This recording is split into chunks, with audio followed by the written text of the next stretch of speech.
Hello बच्चों, चलिए प्रश्न को देखते हैं। G0 प्रावस्था के लिए निम्न में से कौन सा कथन सही है। हमारे पास दिए हुए विकल्प हैं। विकल्प ए, G0 प्रावस्था में माइटोन्स उपस्थित होते हैं। विकल्प बी, माइटोन्स उपस्थित होते हैं परंतु उच्च ऊर्जा यौगिक अनुपस्थित होते हैं। विकल्प सी, माइटोन्स और उच्च ऊर्जा यौगिक दोनों उपस्थित होते हैं। विकल्प डी, माइटोन और उच्च ऊर्जा यौगिक दोनों अनुपस्थित होते हैं। इस प्रश्न की मुख्य अवधारणा है, मुख्य अवधारणा, इस प्रश्न की मुख्य अवधारणा है G0 प्रावस्था। देखिए, अगर बात की जाए G0 प्रावस्था के विषय में कि G0 प्रावस्था क्या है, तो देखिए G0 प्रावस्था क्या होती है। जब G1 प्रावस्था S प्रावस्था में जाने वाली होती है तो यहाँ पर क्या होता है, यहाँ पर यह कुछ समय के लिए रुक जाती है। यह क्या होती है, कुछ समय के लिए रुक जाती है। तो इसको हम क्या कहें, यहाँ पर क्या होता है, जो कोशिका चक्र होता है, कोशिका चक्र कुछ समय के लिए यहाँ क्या हो जाता है, रुक जाता है। कोशिका चक्र कुछ समय के लिए रुक जाता है, इसी को हम क्या कहते हैं, G0 प्रावस्था कहते हैं। यहाँ पर देखिए, यहाँ पर क्या होता है, यहाँ पर कोशिका विभाजन नहीं होता है। G0 प्रावस्था में कोशिका विभाजन नहीं होता है।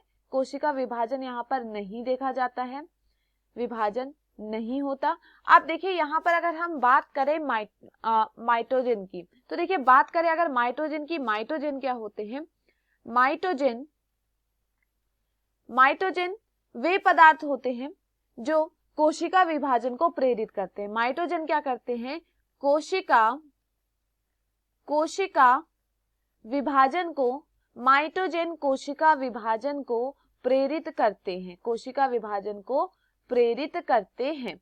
अब देखिए, मैंने यहाँ पर कहा कि यहाँ पर कोशिका विभाजन नहीं होता, इसका अर्थ यह है कि यहाँ पर माइटोन्स उपस्थित नहीं होंगे, माइटोजन यहाँ पर उपस्थित नहीं होगा, इसी कारण यहाँ पर क्या है, कोशिका विभाजन नहीं हो रहा है। और साथ ही यहाँ पर क्या होता है, उच्च ऊर्जा यौगिक भी क्या होते हैं, अनुपस्थित होते हैं। उच्च ऊर्जा यौगिक भी यहाँ पर अनुपस्थित होते हैं। उच्च ऊर्जा यौगिक भी यहाँ पर अनुपस्थित होते हैं, अब देखिए, अगर बात की जाए यहाँ पर अगर बात करें G0 प्रावस्था में, तो यहाँ पर क्या होता है, कोशिका चक्र कुछ समय के लिए क्या होता है, रुक जाता है। और यहाँ पर कोशिका विभाजन नहीं होता। क्यों? क्योंकि यहाँ पर क्या है, माइटोजन नहीं होते हैं और यहाँ पर उच्च ऊर्जा यौगिक भी क्या होते हैं, अनुपस्थित होते हैं। चलिए विकल्पों को देखते हैं। G0 प्रावस्था में माइटोजन अनुपस्थित होते हैं, यह सही है, परंतु यहाँ पर उच्च ऊर्जा यौगिकों के विषय में नहीं बताया गया है, तो यह यहाँ पर क्या होता है, गलत होता है। विकल्प बी कहा जा रहा है, माइटोजन अनुपस्थित होते हैं परंतु उच्च ऊर्जा यौगिक अनुपस्थित होते हैं, लेकिन यहाँ पर यह भी क्या है, गलत, क्योंकि यह कह रहा है कि माइटोजन उपस्थित होते हैं। विकल्प सी, माइटोजन और उच्च ऊर्जा यौगिक दोनों उपस्थित होते हैं, यह भी यहाँ पर गलत होता है। विकल्प डी, माइटोजन और उच्च ऊर्जा यौगिक दोनों अनुपस्थित होते हैं, तो यह यहाँ पर क्या होता है, सही होता है।